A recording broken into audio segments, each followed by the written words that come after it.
Everyone, Soma madam study গাইডে তোমাদের সবাইকে welcome জানাই। আজকে আমি ক্লাস 7-এর ইতিহাসের চতুর্থ অধ্যায় দিল্লি সুলতানি আলোচনা করব।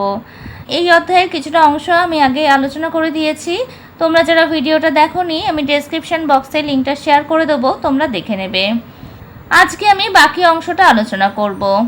লাইন ভিত্তিক বইটা ভালোভাবে পড়তে হবে। বইটা খুঁটিয়ে ভালোভাবে না পড়লে বইয়ের ভেতরে গুরুত্বপূর্ণ প্রশ্নগুলো তোমাদের এক্সামে আসলে তোমরা মিস করে যাবে। আজকে আমি লাইন ওয়াইজ বইটা ভালোভাবে আলোচনা করব এবং বুঝিয়ে দেব, এবং বইয়ের মধ্যে যে গুরুত্বপূর্ণ ইম্পর্টেন্ট প্রশ্নগুলো তোমাদের পরীক্ষায় আসার মতো প্রশ্ন, সেগুলো আমি আলোচনা করে দেবো। ভিডিওটা স্কিপ না করে শেষ পর্যন্ত দেখতে থাকো, না হলে গুরুত্বপূর্ণ প্রশ্নগুলো মিস করে যাবে। আমি ক্লাস 7-এর ইতিহাস এবং ভূগোলের প্রতিটা অধ্যায়ের অনুশীলনের প্রশ্ন উত্তরগুলো অলরেডি আমার চ্যানেলে আপলোড করে দিয়েছি, তোমরা প্লেলিস্ট থেকে দেখে নিতে পারো। তাহলে চলো শুরু করা যাক। আজকে আমি বাকি অংশটা বুঝিয়ে দেব। এর আগে যে আমি 46 পেজের সুলতানের বিস্তার ও সাহিত্যদান গিয়াসউদ্দিন বলবন এর আগে পর্যন্ত আলোচনা করে দিয়েছিলাম, এই পর্যন্ত আলোচনা করেছিলাম। আজকে আমি এখান থেকে শুরু করব। দেখো, সুলতানির বিস্তার ও সাহিত্যদান, এর আগে আমি কিছুটা অংশ বুঝিয়ে দিয়েছিলাম। তাহলে সুলতানিরা কিভাবে সাম্রাজ্য বিস্তার করেছে, কিভাবে তারা শাসন করেছে, সেই বিষয়ে আমি আলোচনা করে দিয়েছিলাম। আজকে দেখো সুলতানের বিস্তার ও সাহিত্যদান। তাহলে 1240 খ্রিস্টাব্দে সুলতান রাজিয়ার মৃত্যু হয়। তাহলে সুলতান রাজিয়া কে ছিল সেটা আগের দিন আমি আলোচনা করে দিয়েছিলাম। সুলতান রাজিয়া ছিল ইলতুৎমিশের কন্যা। তিনি একজন নারী হিসাবে রাজসিংহাসনে বসেন এবং তিনি দায়িত্ব সহকারে তার সাম্রাজ্য চালান এবং সেটা রক্ষা করার চেষ্টা করেন।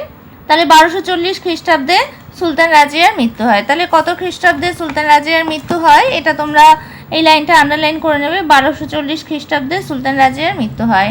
এরপর কয়েক বছর দিল্লির তুর্কি অভিজাতদের সঙ্গে সুলতান ইলতুৎমিশের বংশধরদের ক্ষমতা দখলে লড়াই চলেছিল। ইলতুৎমিশের ছেলে নাসিরউদ্দিন মাহমুদ শাহের রাজত্বকালে 1246 থেকে 66 খ্রিস্টাব্দে একজন তুর্কি আমির ক্ষমতাশালী হয়ে উঠেছিলেন। তাহলে সেই সময় তুর্কিরাও সাম্রাজ্য স্থাপন করেছিল এবং তুর্কিদের সাথে ইলতুৎমিশের যে বংশধরেরা ছিল তাদের মধ্যে কে সিংহাসনে বসবে, কে ক্ষমতার অধিকারী হবে, সেই নিয়ে একটা লড়াই চলেছিল। এবং ইলতুৎমিশের ছেলে নাসিরউদ্দিন মাহমুদ শাহের রাজত্বকালে একজন তুর্কি আমির ক্ষমতাশালী হয়ে ওঠে। তার নাম ছিল গিয়াসউদ্দিন বলবৎ। তাহলে গিয়াসউদ্দিন বলবৎ কে ছিলেন? একজন তুর্কি আমির ছিলেন। তিনি 1266 খ্রিস্টাব্দে নিজেই সুলতান হন। ইলতুৎমিশের বংশের শাসনের অবসান ঘটে, শুরু হয় এক নতুন অধ্যায়। এরপর থেকে বলবন ও তার উত্তরাধিকারীরা আরও প্রায় 3.5 দশক শাসন করেছিলেন। তাহলে যখন গিয়াসউদ্দিন বলবনের রাজত্বকাল শুরু হয়, তিনি নিজে সুলতান হন এবং সাম্রাজ্য চালাতে থাকেন। তখন ইলতুৎমিশের যে বংশধরেরা ছিল তাদের শাসনের অবসান ঘটে, একটা নতুন অধ্যায় শুরু হয়। গিয়াসউদ্দিন বলবনের মাধ্যমে একটা নতুন অধ্যায় শুরু হয়। গিয়াসউদ্দিন বলবন এবং তার উত্তরাধিকারীরা আরও প্রায় 3.5 দশক শাসন করেছিলেন। এরপরের পেজে দেখো, বলবন একজন শক্তিশালী কেন্দ্রীভূত শাসন প্রতিষ্ঠা করেন। এই সময়ে দিল্লির সুলতানের প্রধান সমস্যা ছিল ভিতরের বিদ্রোহ। বলবন কঠোর হাতে সেগুলিকে দমন করেছিলেন। রাজতন্ত্রের মর্যাদা বৃদ্ধি করার জন্য তিনি দরবারে সিজদা ও পাইবস প্রথা চালু করেছিলেন।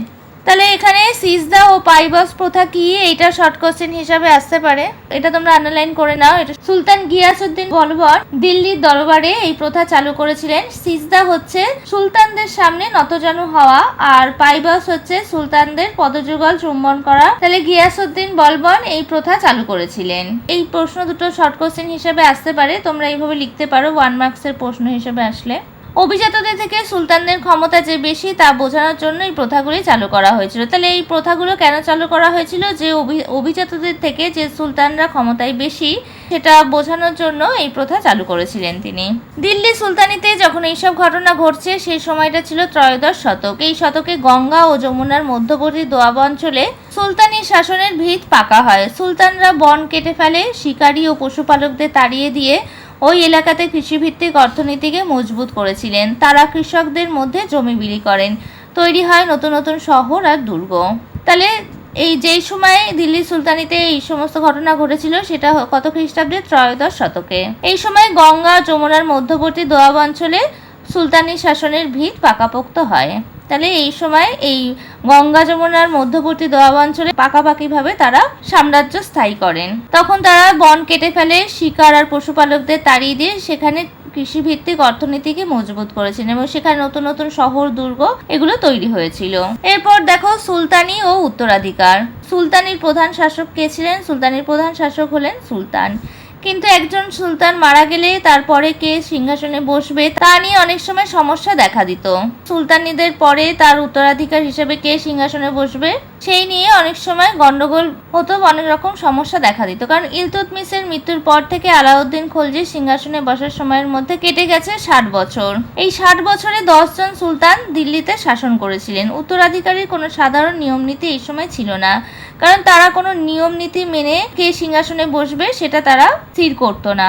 উত্তরাধিকারীর কোনো নিয়ম নীতি সেখানে ছিল না, ফলে কি হতো, ঘন ঘন শাসক বদল হয়েছে আর শাসনের ভিত নড়বড়ে হয়ে থেকেছে। তাহলে যোগ্য উত্তরাধিকারীর অভাবে তখন শাসনের অনেক গন্ডগোল হয়েছে, অনেক রকম সমস্যা দেখা দিয়েছে আর ভিত নড়বড়ে হয়ে গেছে। বর্তমান সুলতানের সন্তান বা বংশধর পরবর্তী সুলতান হবেন কিনা তার কোনো ঠিক ছিল না। তাহলে এর আগে যারা রাজত্ব করেছে তাদের উত্তরাধিকারী হিসাবে তাদের সন্তান বা তাদের বংশধর পরবর্তীতে রাজত্ব করেছেন, এই নিয়ম চলে এসেছে। কিন্তু সুলতানিদের ক্ষেত্রে সেই নিয়ম কার্যকরী হয়নি। তাদের সন্তান বা বংশধররা যে পরবর্তী সুলতান হবে কিনা সেই নিয়ে কোনো সিদ্ধান্ত নেওয়া হয়নি বা ঠিক ছিল না। অভিজাতরা বিদ্রোহ করে আগের সুলতানের বংশধরকে সরিয়ে দিয়ে নিজেই শাসক হয়ে বসেছে। ত্রয়োদশ শতকের দিল্লি সুলতানিতে এমন ঘটনা একাধিকবার ঘটেছে। তাহলে তখন কি হতো, অভিজাতরা বিভিন্ন রকমের বিদ্রোহ করে সুলতানের যে বংশধর তাকে সরিয়ে তারা নিজেই শাসক হয়ে বসেছিল এবং এই ঘটনা এই ত্রয়োদশ শতকে বারবার ঘটে চলেছিল। এরপর দেখো দাক্ষিণাত্যের সুলতানির বিস্তার, আলাউদ্দিন খলজি। তাহলে দাক্ষিণাত্যের সুলতানিরা কিভাবে বিস্তার লাভ করেছে দেখো। প্রথম দিকে তুর্কি সুলতানদের শাসনকালে উত্তর ভারতের গাঙ্গেয় অববাহিকায় সুলতানি শাসনের ভিত পাকা হয়েছিল। এরপর সুলতানরা দাক্ষিণাত্যে ক্ষমতা বিস্তারে মন দেন। আলাউদ্দিন খলজি দিল্লির প্রথম সুলতান যিনি দক্ষিণ ভারতের সুলতানি সাম্রাজ্যের বিস্তার ঘটান। তাহলে দক্ষিণ ভারতে সুলতানি সাম্রাজ্যের বিস্তার কে ঘটান? আলাউদ্দিন খলজি।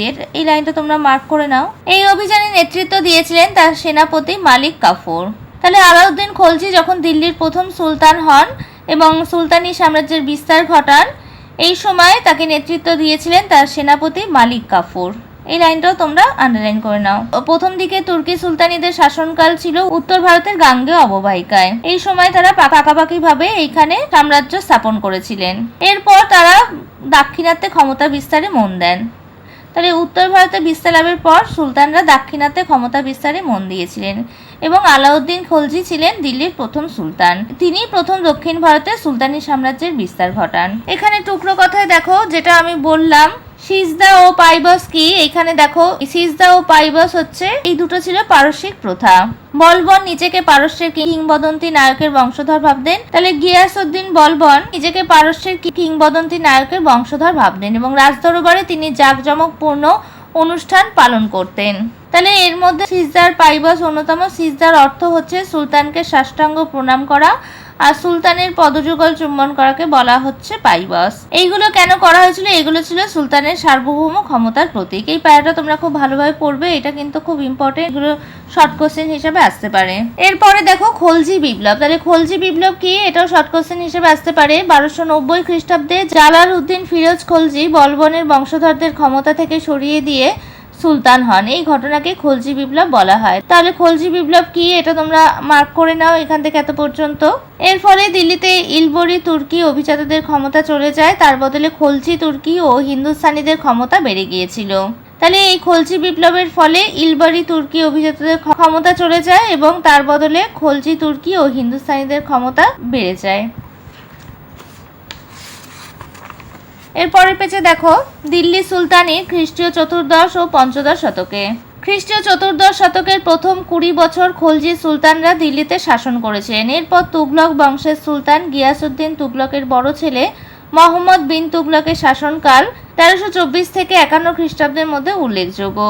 এই সময় উত্তর আফ্রিকার মরক্কো দেশের তানজিয়ার শহরের অধিবাসী ইবন বতুতা এই দেশে এসেছিলেন। তার লেখা ভ্রমণ বিবরণীর নাম অল রিহলা। মোহাম্মদ বিন তুগলকের যুগ সম্পর্কে এই গ্রন্থ একটি নির্ভরযোগ্য সূত্র।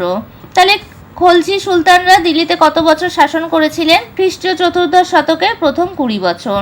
এরপর তুগলক বংশের সুলতান হচ্ছে গিয়াসউদ্দিন তুগলকের বড় ছেলে মোহাম্মদ বিন তুগলক শাসন করেছিলেন এবং তার শাসনকাল স্থায়িত্ব হয়েছিল 1324 থেকে 51 খ্রিস্টাব্দ পর্যন্ত। তাহলে এই সময় তানজিয়া শহরের অধিবাসী ইবন বতুতা এদেশে এসেছিলেন। তাহলে ইবন বতুতার লেখা ভ্রমণ বিবরণীর নাম লেখো, এটা শর্ট কোশ্চেন হিসেবে আসে, এটা তোমরা আন্ডারলাইন করে নাও। তাহলে তার লেখা ভ্রমণ বিবরণীর নাম হচ্ছে অল রিহলা। আর এই মোহাম্মদ বিন তুগলকের যুগ সম্পর্কে গ্রন্থ হচ্ছে একটা নির্ভরযোগ্য সূত্র।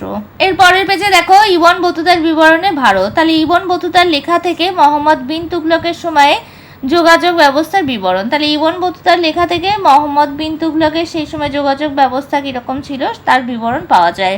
দেখো ভারতের ডাকে চিঠিপত্র পাঠাবা দুরকম ব্যবস্থা আছে। ঘোড়ার ডাকের ব্যবস্থাকে উলাক বলা হয়। এই ব্যবস্থার প্রতি 4 মাইল অন্তর ডাকের ঘোড়া রাখা হয়। তাহলে ঘোড়ার ডাকের ব্যবস্থাকে উলাক বলা হয়। উলাক কাকে বলা হয় এটা শর্ট কোশ্চেন হিসেবে আসতে পারে, তোমরা এটা আন্ডারলাইন করে নাও।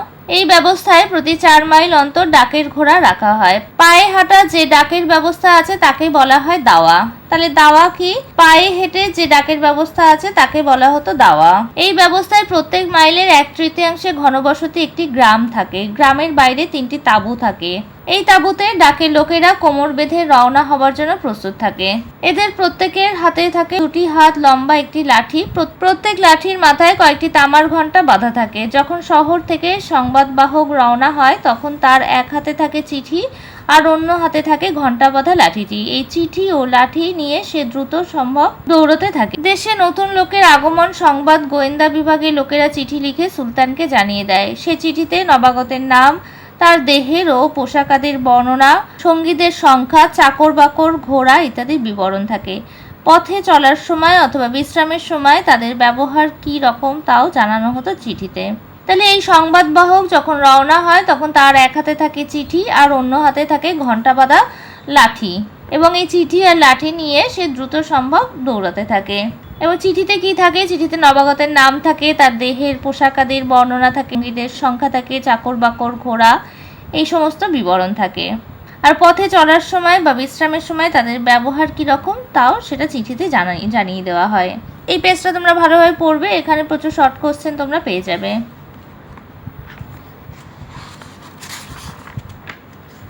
এর পরের পেজে দেখো মোহাম্মদ বিন তুগলকের উত্তরসূরি ফিরোজ শাহ তুগলকের 1351 থেকে 88 খ্রিস্টাব্দের শাসনকালে একদিকে যেমন যুদ্ধবিগ্রহ ঘটেছে তেমনি বেশ কিছু জনকল্যাণের সংস্কারও করা হয়েছে।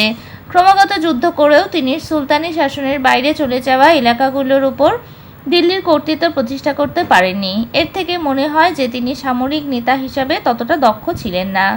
তাহলে মোহাম্মদ বিন তুগলকের উত্তরসূরি কে ছিলেন? ফিরোজ শাহ তুগলক। তিনি কত খ্রিস্টাব্দে রাজত্ব করেছিলেন? তিনি 1351 থেকে 88 খ্রিস্টাব্দ পর্যন্ত রাজত্ব করেছিলেন। তাহলে তার শাসনকালে যেমন যুদ্ধবিগ্রহ ঘটেছে তেমনি কিছু জনকল্যাণের সংস্কারও করা হয়েছে। কিন্তু তিনি ক্রমাগত যুদ্ধ করেও তিনি তার শাসনকালে যে এলাকাগুলো তিনি রাজত্ব করেছিলেন এবং সেটা হাতের বাইরে চলে যাওয়ার পরেও তিনি সেই কর্তৃত্ব প্রতিষ্ঠা করতে পারেনি, সেটা সুলতানি শাসনের বাইরে চলে যায়। এর থেকে মনে হয় যে তিনি সামরিক নেতা হিসাবে ততটা দক্ষ ছিলেন না। এরপর দেখো সৈয়দ ও লোদি সুলতানের শাসনকালে 1414 থেকে 1426 খ্রিস্টাব্দ দিল্লি সুলতানের আকার অনেক ছোট হয়ে এসেছিল। জৌনপুর, গুজরাট, মালওয়া ও বাংলায় স্বাধীন সুলতানি রাজ্য গড়ে উঠেছিল। রাজপুতানার মেওয়ার ও আলওয়ার ও দোয়াবের হিন্দু শাসকরা সুলতানি শাসনকে ব্যতিব্যস্ত করে তুলেছিল। এছাড়া ছিল স্বাধীন রাজ্য কাশ্মীর। তাহলে সৈয়দ ও লোদি সুলতানের শাসনকালে দিল্লির সুলতান আরও আকারে অনেক ছোট হয়ে আসে। জৌনপুর, গুজরাট, মালওয়া ও বাংলায় স্বাধীন সুলতানি রাজ্য গড়ে উঠেছিল এবং রাজপুতানার মেওয়ার ও আলওয়ার আর দোয়াবের হিন্দু শাসকরা সুলতানি শাসনকে ব্যতিব্যস্ত করেছিল। আর ছিল স্বাধীন রাজ্য কাশ্মীর। এর পরের পেজে দেখো তবে সুলতান বহলুল লোদির শাসনকালে 1451 থেকে 89 খ্রিস্টাব্দে জৌনপুর রাজ্য দিল্লি সুলতানের অন্তর্ভুক্ত হয়। তাহলে সুলতান বহলুল লোদির শাসনকালে জৌনপুর আবার দিল্লি সুলতানির অন্তর্ভুক্ত হয়ে যায়। এরপর দেখো আফগান সুলতানদের শাসনের উল্লেখযোগ্য দিক হলো ওই সময় রাজতন্ত্র নিয়ে নানান পরীক্ষা নিরীক্ষা চলেছিল। সৈয়দ বংশের প্রতিষ্ঠাতা খিজির খান 1414 থেকে 1421 খ্রিস্টাব্দে নিজে কখনো সুলতান উপাধি নেননি। তিনি একদিকে তুর্ক মঙ্গল শাসকদের প্রতি আনুগত্য জানিয়েছিলেন, অন্যদিকে তিনি পূর্ববর্তী তুঘলক শাসকদের নাম খোদাই করা মুদ্রা তার রাজ্যে চালু রেখেছিলেন। মধ্যযুগের ভারতে এইরকম ঘটনা আগে বা পরে কখনো ঘটেনি। তাহলে সৈয়দ বংশের প্রতিষ্ঠাতা কে ছিলেন, এটা আন্ডারলাইন করে নাও। সৈয়দ বংশের প্রতিষ্ঠাতা ছিলেন খিজির খান। তিনি নিজে কখনো সুলতান হয়ে সুলতান উপাধি নেননি এবং তিনি একদিকে তুর্ক মঙ্গল শাসকদের প্রতি আনুগত্য জানিয়েছিলেন এবং তুঘলক শাসকদের নাম খোদাই করা মুদ্রাও তার রাজ্যে তিনি চালু রেখেছিলেন এবং এই ঘটনা আগে কখনো ঘটেনি। লোদি সুলতানের শাসনকালে 1451 থেকে 1526 খ্রিস্টাব্দে সুলতানের ক্ষমতা খানিকটা বেড়ে গিয়েছিল। সুলতান বহলুল লোদি আফগানদের সাবেকি রীতি মেনে অন্যান্য আফগান সর্দারদের সঙ্গে আসন ভাগ করে নিয়েছিলেন। লোদি সুলতানের শাসনকালে 1451 থেকে 26 খ্রিস্টাব্দে সুলতানের ক্ষমতা খানিকটা বেড়েছিল। সুলতান বহলুল লোদি আফগানদের সাবেকি রীতি মেনে অন্যান্য আফগান সর্দারদের সঙ্গে আসন ভাগ করে নিয়েছিলেন, কিন্তু লোদি আফগানদের ক্ষমতা প্রতিষ্ঠা করাও ছিল তার উদ্দেশ্য। পাশে জৌনপুর রাজ্য দখল করা ছিল তারই নমুনা। পরবর্তী শাসক সিকান্দার লোদি অন্যান্য আফগান সর্দারদের সঙ্গে বহলুল লোদির মতো ক্ষমতা ভাগাভাগির নীতিতে বিশ্বাসী ছিলেন না। আফগান সর্দারদের জানানো হয় যে তারা একান্তভাবেই সুলতানের নিয়ন্ত্রণের অধীন, সুলতানের ইচ্ছা অনিচ্ছার ওপরেই তাদের ভালো মন্দ নির্ভর করত। এইভাবে তিনি আফগান সর্দার ও সাধারণ জনগণ উভয়ের উপরই নিজের সার্বভৌমিকতা প্রতিষ্ঠা করেন। তাই লোদি সুলতানের শাসনকালে সুলতানের ক্ষমতা খানিকটা বেড়েছিল এবং সুলতান বহলুল লোদি আফগানদের সাবেকি যে রীতিনীতি আছে সেটা মেনে নিয়ে আফগান সর্দারদের সঙ্গে আসন ভাগ করে নিয়েছিলেন। পরবর্তী শাসক সিকান্দার লোদি অন্যান্য আফগান সর্দারদের সঙ্গে বহলুল লোদির মতো এই ক্ষমতা ভাগাভাগি নীতিতে বিশ্বাসী ছিলেন না।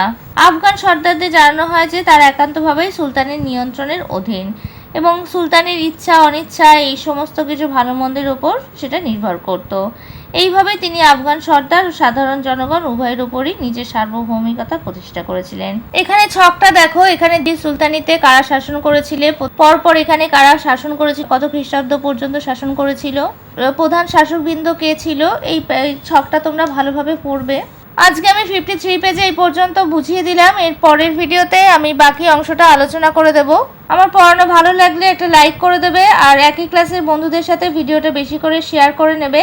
আর আমার চ্যানেলে এখনো যারা নতুন, চ্যানেলটা সাবস্ক্রাইব করোনি তারা চ্যানেলটিকে সাবস্ক্রাইব করে নেবে আর পাশে থাকা বেল আইকনটা অবশ্যই প্রেস করে নেবে যাতে আমি চ্যানেলে নতুন ভিডিও আপলোড করার সাথে সাথে নোটিফিকেশন সবার আগে তোমাদের কাছে পৌঁছে যায়। আজকে আমি এখানেই শেষ করছি, পরে দেখা হবে নতুন আরেকটা ভিডিওতে।